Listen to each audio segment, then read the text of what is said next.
Evangelho de Marcos, capítulo 6. Uma palavra de Deus que está mexendo com o meu coração nesta noite. Aleluia. Você que está conosco pela transmissão, que a glória de Deus, ela tome esse local em que você está e que a atmosfera seja energizada pelo Espírito. Aleluia.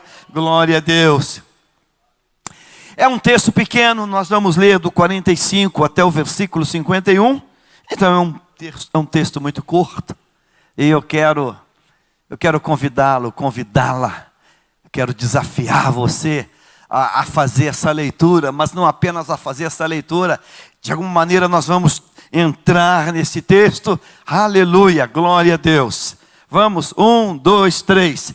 Logo a seguir, compeliu Jesus os seus discípulos a embarcar e passar adiante para o outro lado, a Betsaida. Enquanto ele despedia a multidão, e tendo-os despedido, subiu ao monte para orar. Ao cair da tarde, estava o barco no meio do mar, e ele sozinho em terra. E vendo-os em dificuldade a remar, porque o vento lhes era contrário, por volta da 4ª vigília da noite, veio ter com eles, andando sobre o mar, e queria tomar-lhe a dianteira. Eles, porém, vendo andar sobre o mar, pensaram tratar-se de um fantasma e gritaram, pois todos ficaram aterrados à vista dele. Mas logo lhes falou e disse: tende bom ânimo, sou eu, não temais. E subiu para o barco para estar com eles, e o vento cessou. Ficaram entre si atônitos. Amém. Que o Espírito de Deus nos conecte nesta hora, pelo poder da palavra divina. Amém. Tome o seu lugar, amado de Deus. Bíblia aberta nesse texto de Marcos, que nós lemos. Eu vou fazer um pedido a você, que você pegue agora os teus dedinhos e vá para Mateus capítulo 14. Mateus capítulo 14, versículo 22. Mateus capítulo 14, 22. E eu quero que você veja esse mesmo texto através da visão, do entendimento de Mateus. Capítulo 14 de Mateus, versículo 22. Está aberto.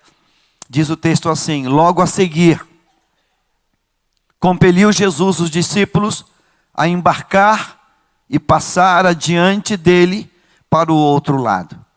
Enquanto ele despedia as multidões, e despedidas as multidões, subiu ao monte, a fim de orar sozinho. Em caindo a tarde, lá estava ele só. Entretanto, o barco já estava longe, a muitos estádios da terra, açoitado pelas ondas, porque o vento era contrário. Na 4ª vigília da noite, foi Jesus ter com eles, andando sobre o mar. E os discípulos, ao verem-no andando sobre as águas, ficaram aterrados e exclamaram: é um fantasma! E tomados de medo gritaram. Mas Jesus imediatamente lhes disse: tende bom ânimo, sou eu, não temais. Respondendo-lhe Pedro disse: se és tu, Senhor, manda-me ir ter contigo por sobre as águas. E ele disse: vem. E Pedro, descendo do barco, andou sobre as águas e foi ter com Jesus. Reparando, porém, na força do vento, teve medo e, começando a submergir, gritou: salva-me, Senhor! E prontamente Jesus, estendendo a mão, tomou e lhe disse: homem de pequena fé, por que duvidaste? Subindo ambos para o barco, cessou o vento. E os que estavam no barco o adoraram, dizendo: verdadeiramente és filho de Deus. A visão de Marcos, a visão de Mateus. Vamos ver a visão de João, capítulo 6 de João, versículo 15. Evangelista João, o quarto evangelho, João capítulo 6. Eu quero pontuar porque eu quero que Deus traga para nós detalhes desse texto, princípios desse texto para nós. João capítulo 6, versículo 15. Sabendo, pois, Jesus que estavam para vir com o intuito de arrebatá-lo para o proclamarem rei, retirou-se novamente sozinho para o monte. João narra para nós o tema, a razão, o motivo pelo qual Jesus, ele se afastou sozinho para orar. As duas narrativas, prestem muita atenção. As duas narrativas, tanto a de Mateus quanto a de Marcos, dizem para nós, narram para nós, que Jesus pegou os discípulos e disse: peguem um barco e vão para o outro lado, atravessem o mar da Galileia. Naveguem para o outro lado. Eu vou despedir as multidões. Na verdade, ele quer estar sozinho, ele quer orar, ele quer entrar numa atmosfera profunda com Deus. Tanto Mateus quanto Marcos nos dizem apenas isso. A beleza é como a palavra se completa. É como a palavra ela vai se conectando e vai trazendo a claridade da revelação. João, capítulo 6, versículo 15, dá para nós a razão, o motivo do porquê Jesus teve aquela atitude. Sabendo, pois, Jesus que estavam para vir com o intuito de arrebatá-lo para o proclamarem rei, retirou-se novamente sozinho para o monte. O Espírito do Senhor, de Jesus, o Espírito de Deus, traz para ele o discernimento daquela atmosfera, daquele momento. Ele discerne que a sociedade do seu tempo, os homens, os líderes, a classe religiosa, os líderes decidiram ir até ele e pressioná-lo e convencê-lo e tentar enredar ele num projeto político. E o texto diz que Jesus, quando ele decide ficar só, ele não quer que haja a mínima possibilidade de alguns dos seus escolhidos, dos seus próximos. Ele não quer que alguns deles se deixem levar por tamanha pressão que vem da sociedade e também se inclinem naquela direção. Então ele não quer correr esse risco. Ele sabe, ele tem uma certeza dentro do ser dele, que ele está imune àquele momento. Ele não está suscetível a balançar. Aceito, não aceito, abraço o projeto político, não abraço, eu aceito essa proposta, eu não aceito. Ele sabe que ele está firme, ele tem um compromisso com o Pai, e o Pai está nele e ele está no Pai. Mas ele não tem essa garantia dos seus discípulos que ele escolheu. São homens que estão em processo de lapidação, processo de reforma, de obra. Ali tem um Pedro, ali tem um João. Ele não tem essa certeza de deixa essa turma comigo, porque eu sei que essa turma, ela não vai se deixar levar por esta proposta, uma proposta quase que irrecusável. Então ele cria esse momento. Ele diz: peguem um barco agora e vocês atravessem o mar da Galileia. Vai embora, vai sozinho. Sigam, atravessem esse mar. E eu vou estar despedindo as multidões. Ele não diz que ele vai orar, ele diz que ele vai despedir as multidões. Com toda certeza, se ele dissesse, eu vou tirar um tempo de oração, seria quase que recusável para ele. Senhor, nós queremos tirar um tempo de oração contigo também.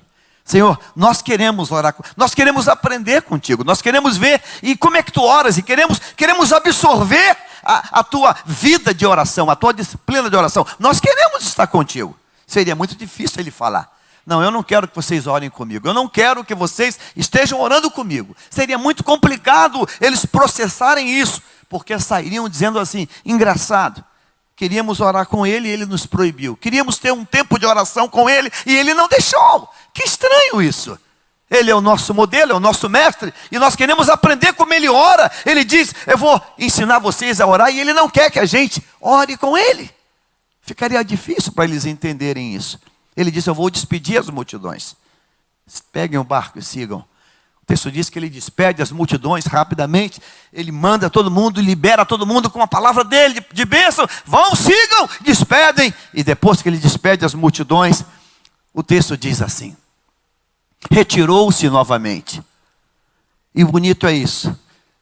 Essa colocação da narrativa. Ela tá entre vírgula. E no original, no grego, ela está praticamente nessa mesma direção. Retirou-se novamente, vírgula, sozinho. Sozinho. Retirou-se novamente, vírgula, sozinho. Sozinho. Para o monte, para orar. E ele sobe o monte.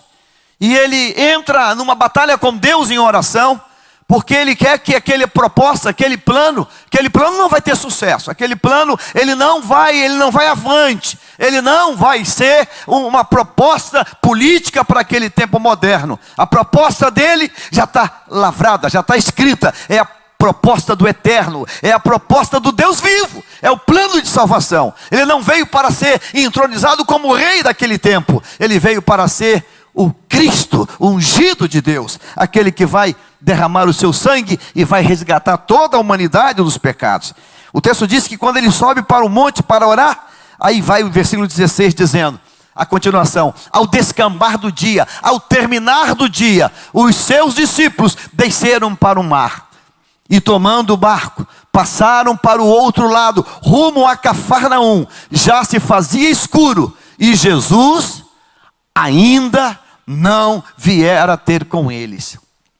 O interessante é que enquanto os discípulos têm a missão, e qual é a missão dos discípulos? É remar até o outro lado. Eles não fazem ideia da dimensão de batalha que está acontecendo naquela mesma atmosfera com a pessoa de Jesus. Não fazem a menor ideia. Assim mesmo acontece no nosso cotidiano aqui na igreja. Você senta do lado de uma pessoa e tu não faz a menor ideia do nível de batalha que essa pessoa ao teu lado está enfrentando. Você não faz a menor ideia. E eu quero que nesta noite o Espírito Santo nos leve para uma revelação profunda aqui. A gente fica olhando e a gente sempre, eu estou sofrendo muito, eu estou com muita dificuldade, eu estou enfrentando o vento, estou enfrentando o mar, eu estou remando, e você acha que só você está enfrentando uma batalha. Alguém próximo de você está enfrentando uma batalha, algumas vezes maior do que a tua. Algumas vezes mais abomináveis do que a tua. Veja, a batalha que os discípulos estão enfrentando é uma batalha climática, é uma batalha da natureza. O que os discípulos estão enfrentando? Estão enfrentando um mar que está revolto e um vento que sopra. Um mar revolto e um vento que sopra. E qual é a batalha que Jesus está enfrentando? É uma batalha num plano muito mais elevado. Sentado aqui nas cadeiras deste santuário, sentado aí em casa e no seu local de trabalho, não sei aonde, pegando esse culto, acompanhando esse culto. A minha oração nesta noite é que Deus traga resposta para todas as batalhas. Que Deus traga resposta para todas as batalhas. Que Deus traga resposta para todas as batalhas.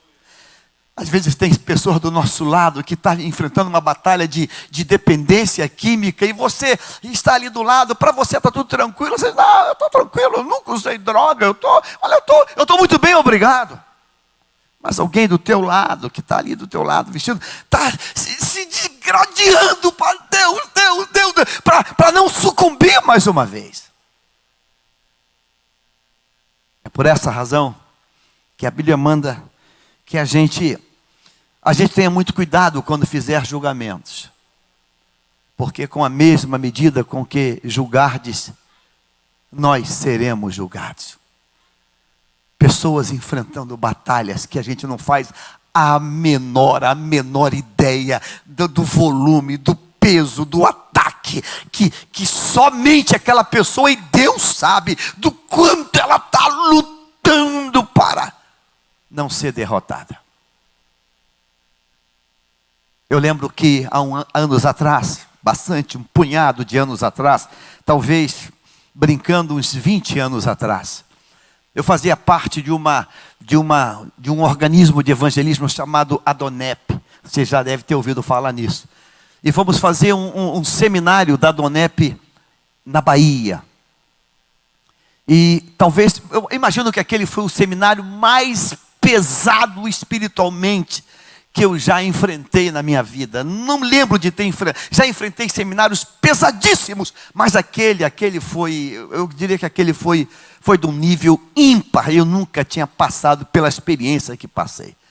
Durante o dia, naquele hotel, a gente fazia preleções e eu ministrava uma sequência de matérias.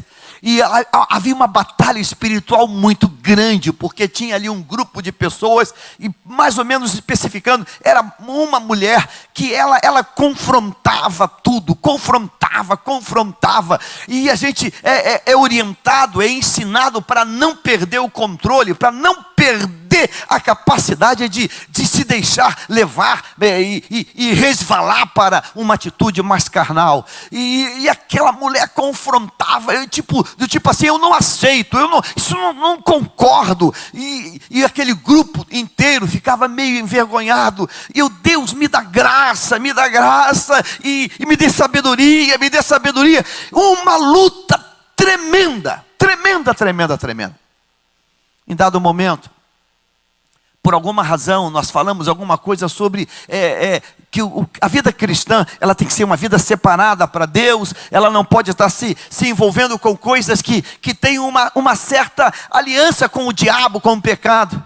E essa moça me levanta, essa senhora, uma senhora, me levanta uma tal de comida típica daquele estado, que ela tinha uma certa relação, um certo comprometimento com práticas religiosas da matriz africana. E eu na hora falei, isso não está certo, isso aí, a Bíblia vai dizer que o Espírito vai nos revelar o que é certo. Aí a coisa ficou mais pesada ainda, a tal ponto que tivemos quase que encerrar aquela aula. Isso foi no sábado. Terminamos aquela aula, aí termina com louvor. Eu subi para o quarto do hotel, tomei banho. O seminário era no mesmo hotel, no auditório do hotel. Tomei banho, desci para jantar. E quando eu voltei para o quarto para dormir, porque domingo de manhã era o encerramento, eu enfrentei a luta mais desesperadora da minha vida. Eu estava hospedado num quarto com um outro companheiro de Adonep, que era um grande advogado de Porto Seguro, que estava atuando comigo. Eu dava algumas matérias, ele dava outras matérias. E engraçado que naquele quarto, daquele hotel, um belíssimo hotel em Salvador, quarto amplo, com 2 camas de solteiro, a minha num lado, a dele no outro. No outro dia de manhã, ele disse, você passou mal à noite? E eu dizia, Deus, eu não acredito que ele não estava participando de nada disso. Só para você ter um resumo, uma pequena síntese do que aconteceu. Parecia que eu tinha certeza que aquele quarto foi invadido por uma coisa monstruosa, como se fosse, eu não sei se definiria uma lesma espiritual, uma coisa maluca, esponjosa, com uma coisa que não tem como descrever, parece que é coisa de filme de terror. E aquela coisa veio na direção da minha cama, e eu acordei com aquela coisa monstruosa. E eu tinha apenas uma certeza que vinha no meu inconsciente: você vai morrer hoje, você vai morrer hoje.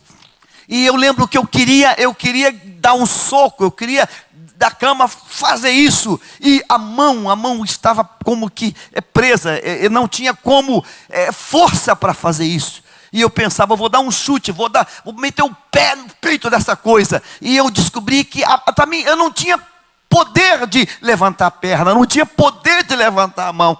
E eu lembro que a única coisa que eu conseguia era virar a cabeça com muita força, assim para o lado, e olhar para ele como aqui nesse teclado. E ele estava pertinho de mim. E eu queria e gritar para ele, e dizer, para ele me ajudar. E ele estava dormindo, aquele sono angelical. Irmãos, e de repente aquela coisa veio num crescente, e veio por cima da cama, e como que me matando por asfixia. E eu descobri que força física não adiantaria nada, eu não conseguia mexer um dedo, eu não conseguia mexer nada.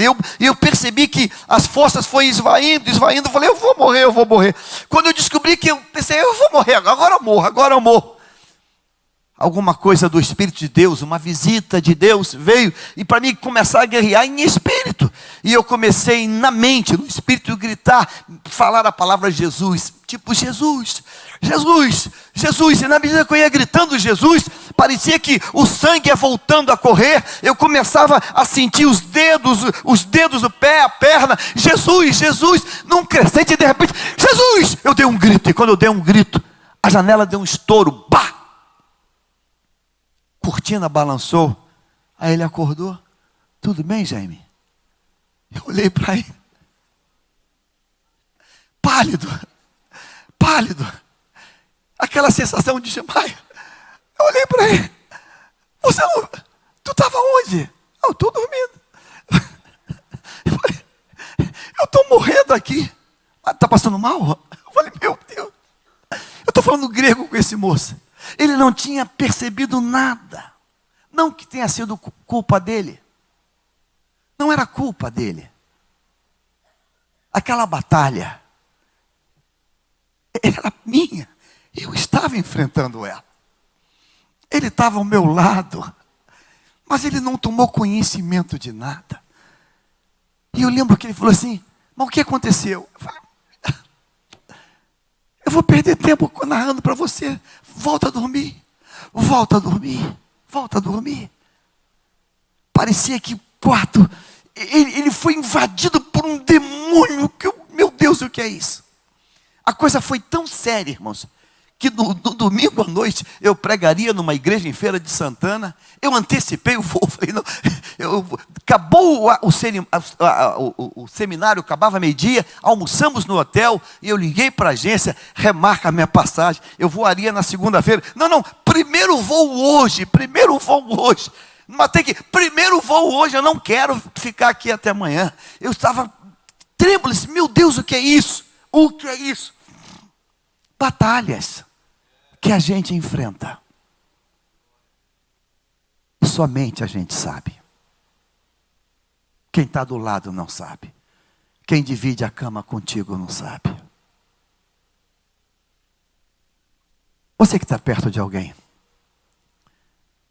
coloque a mão sobre essa pessoa, segure a mão dela e diga assim, não temas, o Senhor é a tua vitória. O Senhor é a tua vitória. Não temas, o Senhor é a tua vitória. O texto diz que quando os discípulos estão remando, eles não fazem a menor ideia que a batalha muito mais séria é a batalha de Jesus. Então, irmãos, a primeira lição que eu aprendo desse texto, que eu preciso aprender: nunca se sinta o mais sofredor do planeta Terra. Nunca se sinta o mais infeliz. Nunca se sinta o mais angustiado. Nunca pense assim. assim. Há sempre alguém enfrentando uma batalha maior do que a tua, num nível mais elevado do que o teu. Veja, se for botar numa balança, qual é a batalha dos discípulos? Ah, pastor, é um vento que sopra e é um mar que está encapelado. É um mar que está forte, bravio. E qual é a batalha dele? A batalha dele é que todo o inferno, Satanás, ele tomou a sociedade e vem para convencer ele a ser um político, a mudar o projeto de Deus. Mas ele está decidido, e ele não quer que os discípulos estejam perto. Porque pode ser que os discípulos perto, alguém fala: ô Jesus, sabe que é uma boa ideia? Sabe que essa é uma boa proposta? Sabe que essa é uma boa proposta? É uma boa proposta, Senhor. Abraça essa causa. Olha, você abraça essa causa, você se torna rei, você acaba com essa turma de usurpador, e depois tu faz o teu projeto religioso, divino. Depois tu volta a ser o Salvador. Mas agora tu resolve essa situação. Ele disse não. Por isso ele está orando. Por isso ele foi orar sozinho. Porque ele vai vencer essa batalha. A segunda verdade desse texto que quero que Deus ensine a mim e a você: não importa o tamanho da batalha. Há batalhas pequenas ou grandes, todas elas são vencíveis quando nós nos separamos para falar com Deus. Todas as batalhas. Olha que coisa interessante. Aqueles que estavam programando nem vieram. Porque quando talvez chega para procurar ele está numa atmosfera de glória, uma atmosfera com Deus. Então todas as batalhas podem ser vencidas. Todas as batalhas podem ser vencidas. E glória a Deus por isso. Pastor, qual é o meu monte, pastor? É o teu quarto. Qual é o meu monte, pastor? Ah, não tem quarto? É dentro do teu carro. Pastor, qual é o meu monte, pastor? Ah, é o banheiro, é o corredor. Cada um de nós tem um monte para vencer essa batalha. E você vai vencer essa batalha. Não tem batalha maior que não possa ser vencida. Você vai vencer essa batalha e vai vencer ainda esse mês. Ainda esse mês. Aleluia. Aleluia. Coloca o versículo 16. Ah, meu Deus, eu quero que essa revelação venha. João 6:16. Essa revelação vai vir para mim e para você hoje. Coloque João 6:16. Coloque esse texto. João 6:16. Diz o texto assim: sabendo, pois, Jesus, que estavam para vir com o intuito de arrebatá-lo. Sabe, irmãos, o Espírito de Deus, ele continua ativo e ele continua nos dando o discernimento para escaparmos das setas e das artimanhas do diabo. É linda essa colocação de João. Sabendo, pois. Sabe quem o faz saber? É o Paracleto, é o Espírito Santo. Sabendo, pois, Jesus. Você pode tirar o nome de Jesus aqui, botar o teu nome. Sabendo, pois, Jaime, que estavam para vir com o intuito de derrubá-lo, com o intuito de lançá-lo, com o intuito de sujá-lo, com o intuito de prendê-lo. O Espírito Santo nos dá discernimento. Diga amém, meu irmão. Diga assim: o Espírito Santo é aquele que nos faz saber. Ele usa pessoas. O Espírito Santo nos faz saber. Ele usa pessoas para nós. E sabe, quando Ele nos faz saber, o que você faz com esse conhecimento que tu recebeu? Não desperdice ele. Não jogue ele fora. O apóstolo Paulo está preso, o profeta, o apóstolo, o grande Paulo está preso. E Deus revela ao seu sobrinho, a um jovem, a um garoto, que é um plano do diabo para matar a Paulo. E aquele garoto vai até o seu tio e diz: tio, eu descobri que tem um plano do inferno para tirar a sua vida. O que Paulo faz com aquela informação? Ô menino, eu sou de Deus, eu estou cheio de Deus. Não. O que Paulo faz com aquela informação? Menino, você é um menino ainda imaturo. Fique tranquilo, vá para casa. Deus revela, Ele fala diretamente a mim. Não. Ele pega aquela informação e diz: opa, isso aqui está vindo do céu. E ele chama a autoridade e diz: olha, acabei de saber que tem um plano para tirar a minha vida. E o plano foi abortado, foi cortado, porque ele soube o que estava para vir. Ele soube o que estava para vir. Sabe, irmãos, às vezes até o ímpio tem mais prudência do que nós. Faraó, quando soube do que estava para vir, aquela crise abominável que veio sobre o Egito, ele acreditou na palavra de um homem chamado José. O homem não é judeu, ele está vindo de um cárcere, mas ele trouxe uma palavra de conhecimento. Sabendo, pois, você entende isso hoje? Diga comigo assim, ore assim, diga: Senhor Deus, que eu nunca despreze a palavra de conhecimento que vem à minha vida. Que eu nunca despreze. Quantas vezes Deus usa alguém para nós e diz assim: olha, Deus me deu uma palavra para você, eu sou, vigia. Vigia. A gente fala assim, novo convertido, vigia. Vigia. Vigia. E a gente pega aquela palavra e não dá valor a ela. A gente pega aquela palavra e não, oh Deus, se tu me desse isso, Senhor, eu vou me posicionar. Eu vou me posicionar. Retirou-se novamente sozinho para o monte. Ele decide quando ele recebe, opa, como é que é? O que o diabo está tramando? O diabo está tramando que vai vir aqui, vai te pegar e vai te levantar e vai dizer que você é o rei, vivo rei. E opa, Satanás, você vai perder o teu trabalho. Eu vou entrar na presença do Pai. E quem entra na presença do Pai, ele fica abrigado, ele fica oculto dos olhos da carne. Lá está Jesus orando. Os discípulos estão enfrentando essa batalha. Vamos voltar para Marcos capítulo 6. Porque Deus fortemente ministrou o meu coração algo para a minha vida e para a tua vida hoje. Capítulo 6, versículo 45. Logo a seguir, compeliu Jesus os discípulos a embarcar e a passar adiante para o outro lado, a Betsaida, enquanto ele despedia a multidão. Você já sabe o motivo, já sabe o tema, já sabe a razão do porquê isso aqui está acontecendo. Versículo 46, e tendo-os despedido, subiu ao monte para orar. 47, ao cair da tarde, estava o barco no meio do mar, e ele sozinho em terra.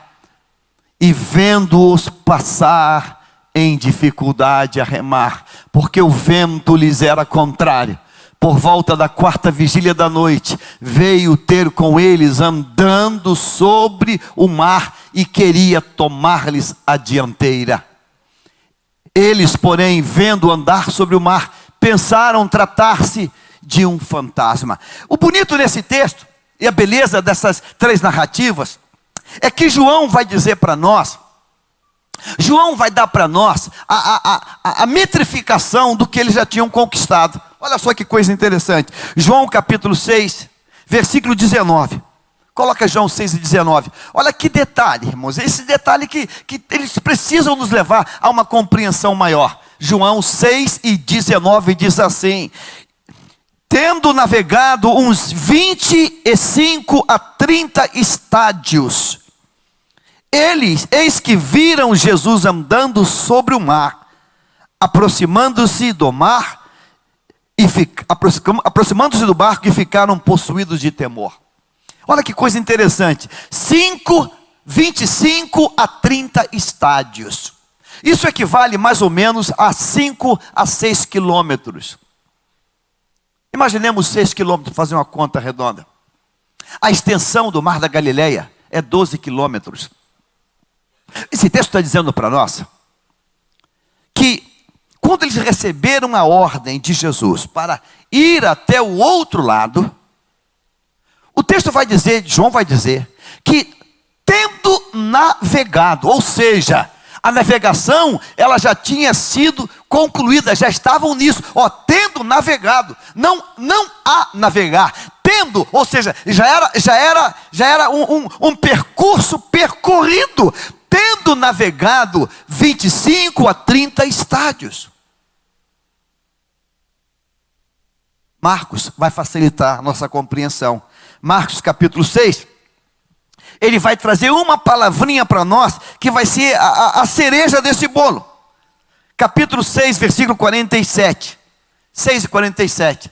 Vai dizer para nós assim: ao cair da tarde, estava o barco no meio do mar.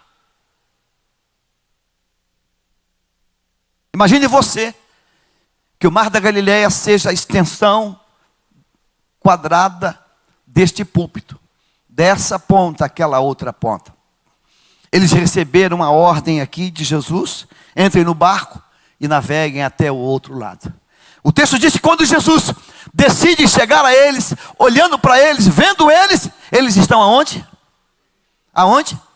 No meio do barco, no meio do mar. O que é isso, pastor? 50% da ordem recebida já estava concluída. Pastor, o que mais? O que mais? Nós sabemos isso porque nós estamos lendo a palavra.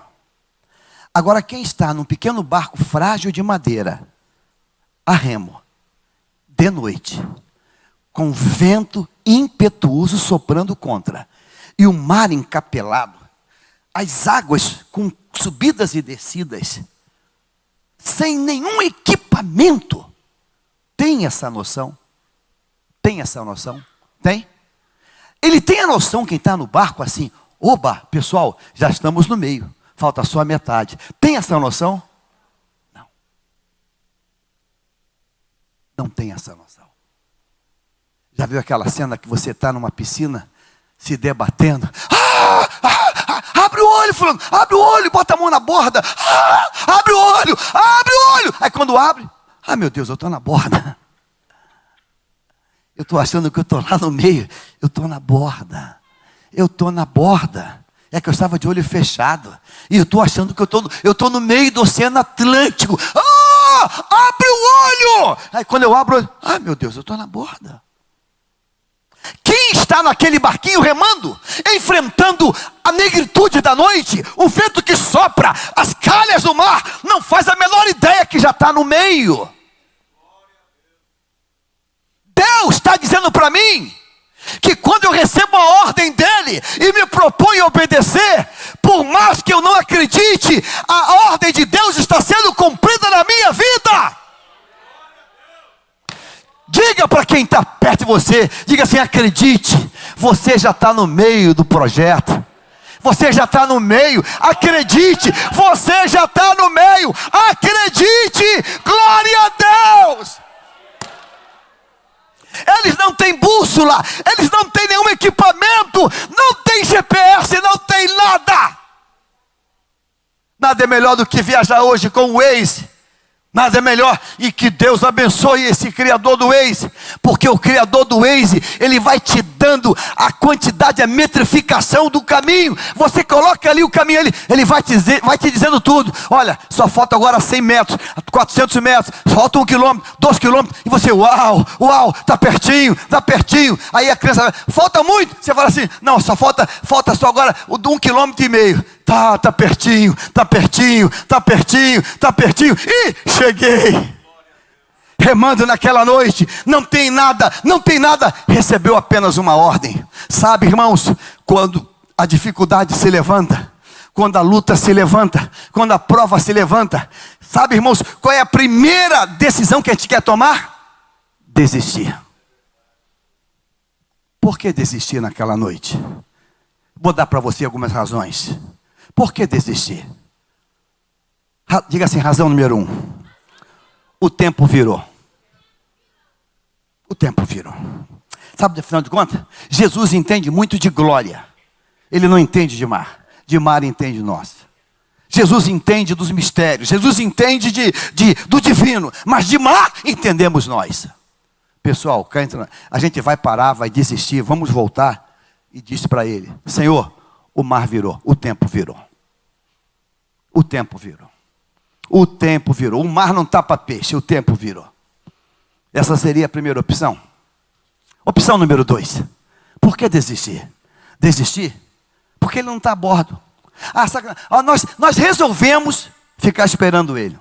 Nós resolvemos ficar esperando ele. Porque afinal de contas, por segurança dele ou nossa, não sei, a gente não quer ir sem ele. Então nós resolvemos ficar esperando ele. Opção número 3. Senhor, nós até tentamos, mas quando o mar começou a ficar mais violento, o vento soprar mais, olha, a gente ficou achando tanto que o barco ia afundar, e olha, concluímos todos, pelo bem da família, pelo bem de todos, pela integridade física, vamos esperar o mar se acalmar. Quando Deus nos dá uma ordem, e a gente se propõe a começar a obedecer essa ordem, a gente não imagina que o nosso esforço não está sendo vão. Esse texto, consegue grifar? Ao cair da tarde, estava o barco no meio do mar. 50% já tinha sido completado. O texto diz que Jesus está sozinho no monte. Então, teoricamente, quase que de maneira sutil, pode dizer assim, e os discípulos também estão sozinhos, sem Jesus no barco. Mas o versículo seguinte vai dizer para nós, versículo 48, e vendo-os em dificuldade a remar. Grife isso, e vendo-os em dificuldade a remar.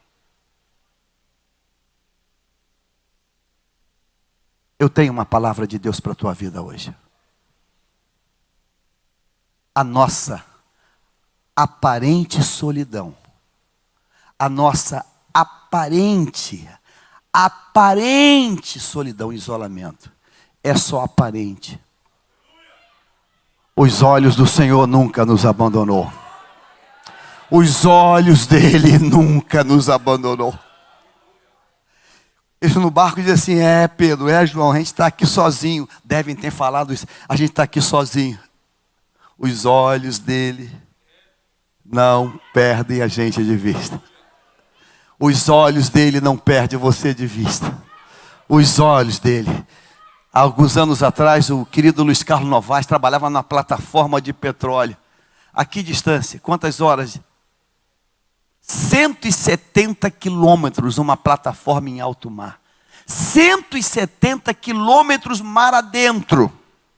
Naquele local, você só vê duas coisas: o céu e o mar. Mais nada. 170 quilômetros, são 170 mil metros. É só céu e mar. Mar profundo, águas profundas. E a gente pensa, aqui se eu tivesse na igreja, mas se eu tivesse, e vendo-os em dificuldade. Agradeça a Deus hoje, irmãos. Pastor, eu não pude ir na igreja. Ele está te vendo. Pastor, Ele está te vendo, Ele está te vendo, Ele está te vendo, Ele está te vendo, Ele está te vendo, Ele está te vendo. Mas agora eu quero que você veja uma coisa interessante. Uma coisa interessante. Grife, se puder, com outra cor. Vendo-os em dificuldade, agora grifa com outra cor, a remar. Porque, olha, parece que é um trocadilho. Parece que é um trocadilho. A dificuldade não foi capaz de impedir a ação de remar. A dificuldade não impediu a ação de remar. Deus fala comigo hoje. Continue remando. Continue remando. Continue remando. Continue remando. Continue remando. Agora coloque em outra cor. Vendo-os. 3 cores. 3 cores. Vendo, se tiver vermelho, coloca vermelho, porque são os olhos do Senhor Jesus. Vendo-os em dificuldade a remar. Sabe, entre a dificuldade, o olhar de Deus e a minha ação. Vendo-os em dificuldade a remar. Isso alegrou o coração dele. Isso mexeu com o coração dele. Irmãos, nós vivemos hoje um tempo de, pastor, pavio curto, pastor. Ninguém quer suportar mais nada. Ninguém quer suportar mais nada. Ninguém quer suportar mais nada. Casou, primeira crise conjugal, eu vou jogar tudo pro alto. Eu vou abandonar. Pastor, eu fiz a prova. E primeira prova eu me dei mal. Eu vou parar. Pastor, passei para engenharia. Chegou lá, cálculo. Pastor, me dei mal. Eu vou parar. Em nome de Jesus, continue a remar. Continue a remar. Continue a remar. Continue a remar. Continue a remar. Rema. Um querido nosso aqui fez prova do Detran para tirar a carteira de habilitação. Fez umas 7 ou 8 vezes. Não passava em baliza. Pastor, eu chego lá, pastor, é o diabo. Não é o diabo não, é que você está dando lugar. E não, fica calmo. Você vai passar. Decreta, declara. Você vai passar. É uma coisa simples, baliza ou não é? É ou não é? Mas a gente cria um monstro. Depois que você aprende, você, meu Deus, como é que eu fui um pastel fazendo isso? Tu faz até com o dedinho. Hoje já tem carro que faz até computadorizado. Tu para assim, ele entra na vaga. Pelo amor de Deus. Mas a gente cede, a gente desiste. A gente vai desistir. Há um que está vendo você. Eu quero dizer hoje, glória a Deus, Ele está vendo a minha dificuldade. Ele está vendo as nossas lágrimas. Ele está vendo a nossa dor. Ele está vendo o nosso sofrimento. Ele está vendo. Irmãos, Ele está vendo. Acredita nisso. Declara isso. Diga alto para que o diabo saiba que você sabe. Diga assim: o meu Deus está vendo a minha dificuldade. Ele está vendo. Irmãos, e sabe quando Ele vê? Isso mexe com Ele. A dificuldade para Israel era para todo mundo. E lá tem um rapaz chamado Gideão. E Gideão decidiu a remar na dificuldade. Remar na dificuldade é malhar o trigo no lagar. E Deus está olhando. Um fazendo buraco, um fazendo cova, um fazendo não sei o quê, um fazendo muro. E Gideão malhando o trigo. Todos têm dificuldade. O problema é que nós reagimos de maneira certa ou errada nas dificuldades. Há quanta gente aqui, e eu sou uma pessoa dessa, que fiz faculdade à noite, trabalhando o dia inteiro e trabalhando muito. Eu sempre fui um cara de garra para o trabalho. Muito.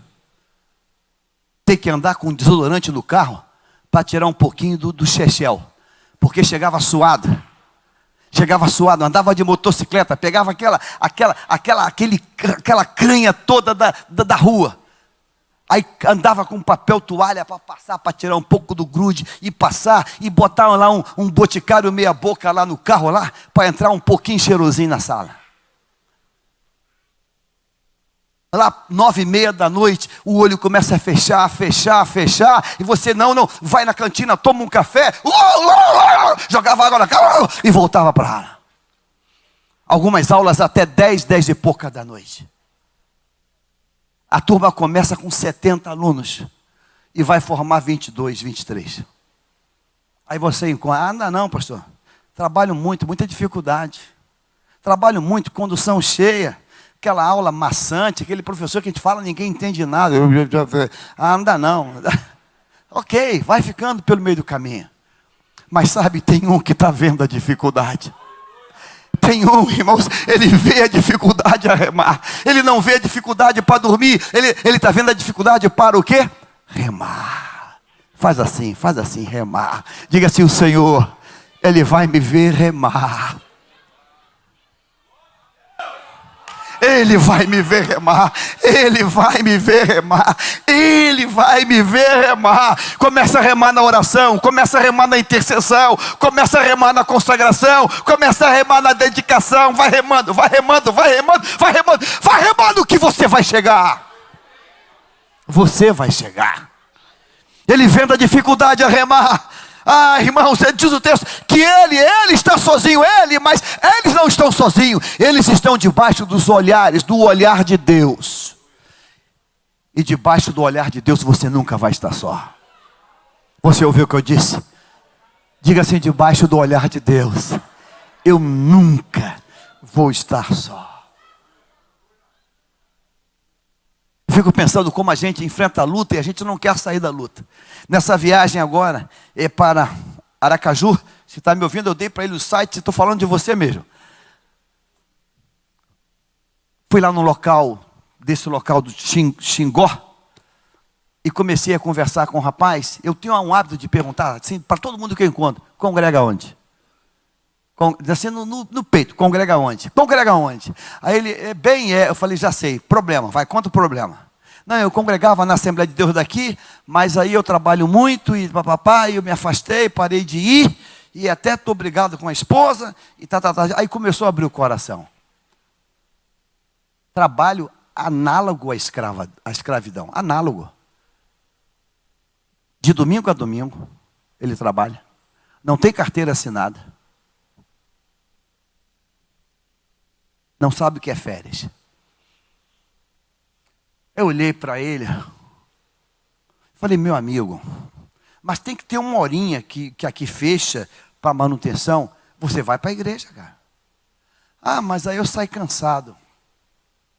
Tu sai cansado. Se a gente faz as mesmas coisas, nós vamos ter os mesmos resultados. Se você faz as mesmas coisas, você não pode esperar um resultado diferente. Vai ser o mesmo resultado. Pastor, eu nunca estudo para a prova, só tiro nota vermelha. Vai tirar nota azul quando? Nunca. Porque você nunca estuda. Agora, a hora que você começar a estudar, você vai tirar nota azul. Então, se você faz as mesmas coisas, você vai ter o mesmo resultado. Falei: meu amigo, vai para a igreja, vamos para a igreja. Naquele local, irmãos, era um local, uma pista onde tem sobrevoo de helicóptero. O helicóptero subiu, eu peguei ele e fiz um clamor ali naquele local por ele. Orei por ele, clamei a Deus por ele, para ele mudar de comportamento, mudar de atitude, mudar de posição. O problema é que na dificuldade a gente não rema.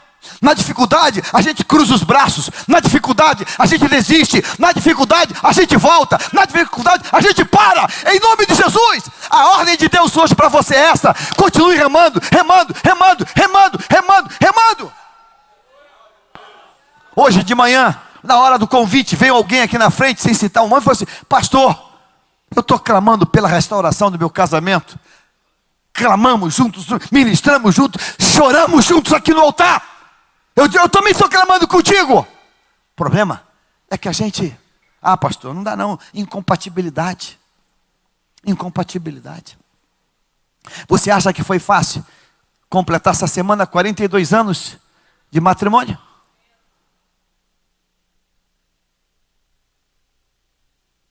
Todo casamento são pessoas diferentes que enfrentam as estações do ano: inverno, verão, outono e primavera.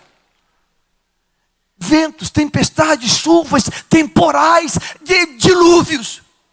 Mas você, não vou remar, vou remar, vou remar, vou remar, vou remar, vou remar, vou remar, vou remar, eu vou remar, eu vou remar. E quando você decide continuar remando, remando, remando, remando, remando, tem alguém que está te olhando, e nesta noite ele está te olhando, ele está te olhando, ele está te olhando, ele está te olhando, ele está te olhando. Olha, porque de dificuldade, o vento é contrário, porque dificuldade, irmãos, o mar está encapelado.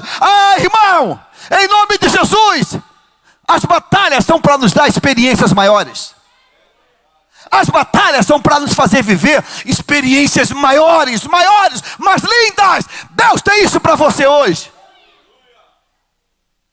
Você que está aqui hoje: pastor, o que eu faço? Voltar a estudar. Pastor, o que eu faço? Voltar a estudar. Falei agora com um querido, um amado advogado aqui da igreja, que veio me dar um testemunho agora. Pastor, eu estava no escritório, pastor, e fui contratado por um outro escritório, pastor. Olha, Deus está escancarando, pastor, escancarando na área trabalhista, escancarando, pastor. Pastor, é só vitória atrás de vitória. Sabe, irmãos, num tempo de crise, irmãos, quem está com dificuldade para remar, diga, dificuldade para remar. Diga assim: desistir é fácil. Há um ditado que diz assim, ó: para descer, todo santo ajuda. Para descer, é só escorregar. Hoje eu não tenho mais uma coisa chamada tobogã. Quem lembra do tobogã? Só da minha idade, né? O tobogã era aquela pista de fibra de vidro. Eu amava aquilo. Amava no bom sentido, porque aquilo é um princípio bíblico perigoso. Se sentar lá em cima e sentava num saco, e buf, caía lá embaixo.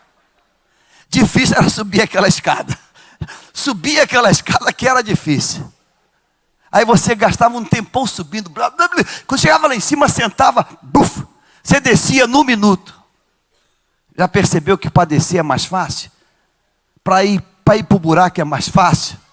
A gente fica vendo gente que conquistou coisas. Isso aí é mole. Não é mole não, mas é gente que trabalhou muito, arregaçou a manga, e trabalhou, arregaçou a manga muito. E hoje chegou. Eu estou para convidar uma amada para vir aqui falar na igreja, vai compartilhar o testemunho da área de mercado. Começou com uma birosquinha. Hoje ele é dono de 9 supermercados. Mas esse homem, irmãos, ele trabalhou muito, mas trabalhou muito, e trabalha até hoje. E sabe, irmãos, aquele esforço todo foi recompensado pelo Senhor. Aquele esforço todo foi recompensado por Deus. A gente quer, pastor, dificuldade é para ser enfrentada. Vento contrário não é para nos arrastar não, é para ser enfrentado. Diga amém. Diga assim: vento contrário é para ser enfrentado. E sabe quem enfrenta o vento contrário? Só quem está decidido, resignado. Não, eu vou. Aí entra aquela fúria, aquela coisa, aquelas batalhas, aquelas crises. Pastor, não dá mais não. Dá sim, você vai vencer. Você vai vencer. Diga para quem está do outro lado assim: você vai vencer. Você vai vencer. Diga assim: a teu favor estão os olhos do Senhor. Você vai vencer. Você veio hoje aqui para ouvir essa palavra. Você vai vencer.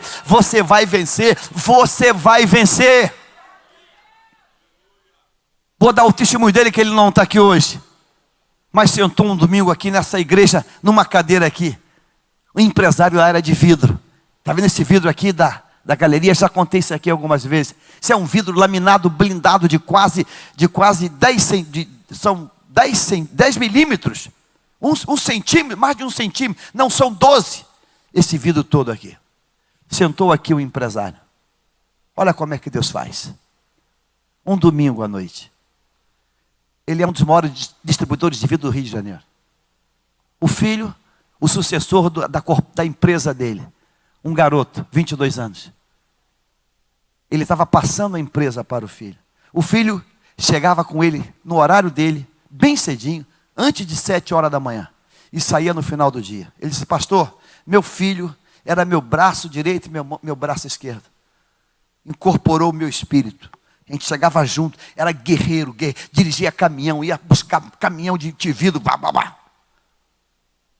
22 anos, comprou uma motocicleta, se acidentou e teve morte instantânea numa moto. Esse homem decidiu vender tudo o que ele tinha. E disse: vou viver de renda. A vida para mim acabou. Ele é proprietário de grandes áreas aqui no Rio de Janeiro. Áreas de milhões, 2 milhões, 3 milhões. Começou a vender tudo. E botou a firma dele de vidro à venda. Aí do nada me entra aqui num domingo. Nunca tinha visto na vida esse homem. Pregação da noite. Carta aos Hebreus. Da fraqueza tiraram forças. Pregação da noite, Hebreus. Da fraqueza tiraram força. Final do culto, ele vem à frente, me dá um abraço e diz assim: Deus falou comigo hoje. Eu falei: amém. Nunca vi um cidadão na vida. Não dei muita atenção porque tinha muita gente. Ele disse: pastor, entendeu o que eu falei? Deus mudou a minha história hoje. Eu falei: amém, glória a Deus. E falando com outro, me pegou de novo. Você não entendeu o que eu falei? Eu entrei aqui acabado. Eu entrei aqui para vender tudo que eu tenho, para viver de renda. Não ia fazer mais nada. A vida acabou para mim. Eu enterrei meu filho. Aí eu parei para ouvir ele com mais atenção. Ele começa a contar a história. A vida acabou para ele. Meu filho ia tomar conta das empresas. Não é só uma empresa, são algumas. Eu não tenho mais ninguém. Eu já estou com quase 70 anos. Meu filho era a minha esperança. Aí eu orei por ele. Final da oração, ele disse assim: pastor, o senhor está em obra, né? O senhor está precisando de quê? Ele não falou para mim o que ele tinha de empresa. Eu falei: está praticamente quase, estamos lutando para acabar. Agora só falta eu comprar vidro para liberar o mezanino. Ele falou assim: pastor, eu sou um dos maiores distribuidores de vidro do Rio de Janeiro. Eu vou vir aqui essa semana tirar a medida. Esse homem veio, tirou a medida dos vidros. Disse: pastor, o senhor vai pagar só o custo do custo. O resto é minha oferta. Agora tem mais um detalhe, pastor. Eu que quero, vou mandar meus funcionários, mas eu quero botar a mão no vidro e enfiar em cada casquilho aqui. Eu que quero fazer isso. Pastor, eu ia acabar com tudo, mas hoje Deus mudou a minha história. Vou continuar. Vou continuar. Vou continuar. Sabe, irmãos? Sabe? A gente enfrenta uma dificuldade. Veja só, um barquinho, a remo, de noite, com um vento terrível pela frente e o mar encapelado. Volta para a terra firme, porque enfrentar luta em terra firme é mais tranquilo. Volta para a terra firme. E enfrentar luta na água, aonde você não tem nem a firmeza, é muito mais difícil. Mas eles decidiram continuar. E você está aqui hoje. E foi Deus que trouxe você hoje. E a palavra para você hoje são duas. Continue a remar. Não desista. Continue a remar. Pastor, continue a remar. Porque você vai ver agora comigo o último versículo da narrativa de João. João capítulo 6. Vamos agora para João, para você ver isso aqui, para a gente levantar um clamor. João capítulo 6, versículo 21. Coloca agora João 6, 21. Olha esse texto, é para você marcar na tua Bíblia. Os três textos estão linkados, é o mesmo tema. Diga comigo assim: então eles de bom grado o receberam. E grife essa parte de baixo. E logo o barco chegou ao seu destino. Eu queria que você desse um glória a Deus por isso. Né? Diga assim: a palavra me diz que aqueles que continuam remando, obedecendo a ordem, vão chegar ao seu destino. Ao seu destino. Ao seu destino. A palavra me diz que você não vai ser um Titanic, você não vai ser um barco afundado no meio daquela água, não. Você vai chegar. Pastor, mas vai quebrar tudo? Não vai quebrar nada, não. E se quebrar, tu chega só num remo na mão. Você chega só com um pedacinho, mas você vai chegar. O barco vai chegar. Agora olha só, não foi um fragmento, não foi o barco. O barco não foi uma tábua, foi o barco. O barco chegou ao seu destino. Apague a palavra barco, coloque pontinho, porque eu quero colocar uma outra coisa aqui. Apaga o barco, o artigo, e não, apaga o artigo também. Apaga o artigo, porque o artigo vai mudar. E logo isso, e logo pontinho, chegou ao seu destino. Eu quero colocar algumas coisas. E logo a família chegou ao seu destino. Você crê nisso hoje? De verdade mesmo? Diga assim: e logo a família chegou ao seu destino. Diga assim: e logo os filhos chegou ao seu destino. Chegou, os filhos chegou. Os filhos chegou. Chegou. Diga assim: e logo as finanças chegaram ao destino. chegou, e logo o carro chegou ao seu destino. Chegou, irmão, você vai chegar, pastor, você vai chegar, você vai chegar, você vai chegar, você vai chegar, você vai chegar, você vai chegar, pastor, mas você vai chegar, porque você está obedecendo a palavra, você está remando, você está remando, você está remando, e Deus olha quem está remando, Deus olha quem está obedecendo, Deus olha quem está continuando, Deus olha, e logo chegaram. Não dê lugar ao diabo, não dê ao diabo o que ele não tem. Ah, pastor, é muito difícil, pastor, ninguém consegue, essa coisa é terrível.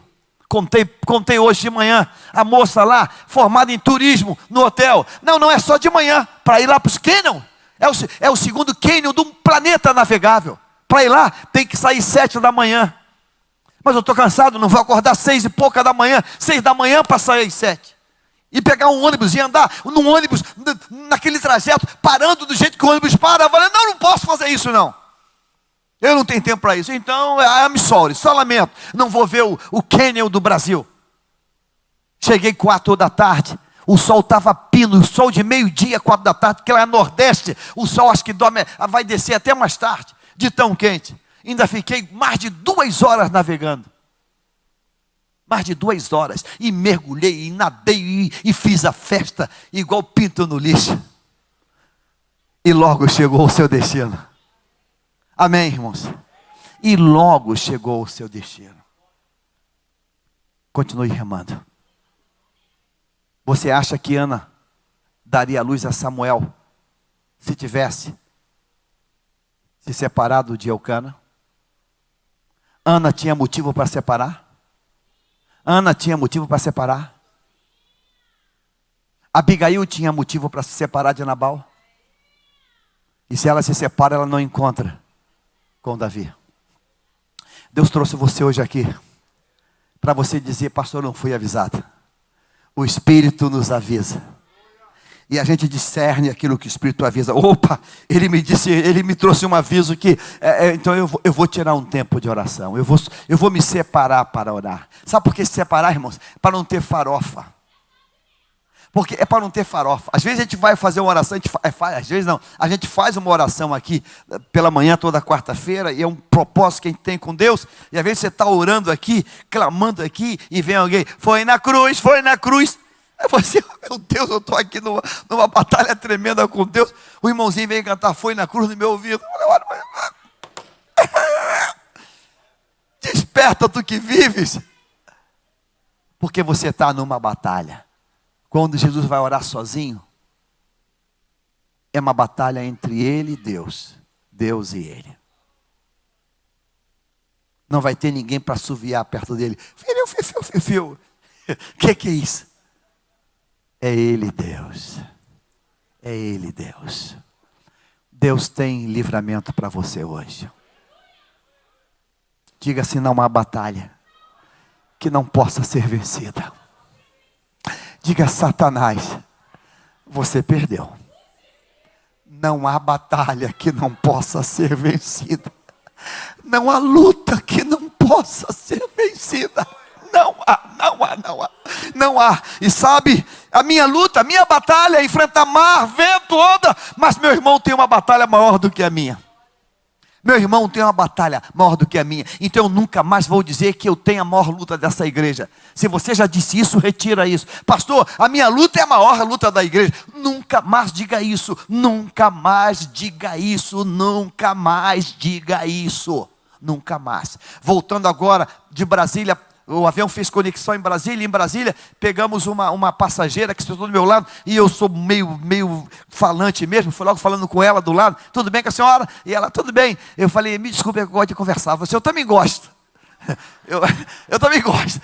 Eu falei, e agora, jantou? Aí, aquela segunda pergunta que eu tenho, congrega onde? Ela, Assembleia de Deus, de Fortaleza, de Aracaju. Eu falei, a paz do Senhor, minha irmã, a paz do Senhor. Quando eu falei isso para ela, ela pega o celular dela, abre o celular numa foto dela e diz assim, ó, estou indo a Brasília. Isso foi sábado. Agradecer. Olha eu aqui. Quando eu olhei a foto dela no celular, câncer, quimioterapia, a cabeça lisinha, sem nenhum cabelo, um câncer severo. Eu olhei para ela com um cabelão, ainda perguntei, ela falou assim, não, cabelo já cresceu. Eu estou indo agradecer a Deus. E ainda falou assim, que pena que eu não estou com o meu CD aqui. Eu estou louvando o Senhor, senão eu te daria o meu CD agora. Eu te presentearia com o meu CD agora. Ai, irmãos, não tem luta que não possa ser vencida. Levante a mão para o alto, diga assim, Senhor, não tem luta que não possa ser vencida. Não tem luta que não possa ser vencida. Sabe, eles estão enfrentando mar, vento, e Jesus está enfrentando o diabo, querendo tirar ele do projeto de salvação. Então significa que a minha luta, muitas vezes, ela é menor do que a luta do companheiro do lado. Mas ambas são lutas, e ambas têm vitória, e ambas têm solução.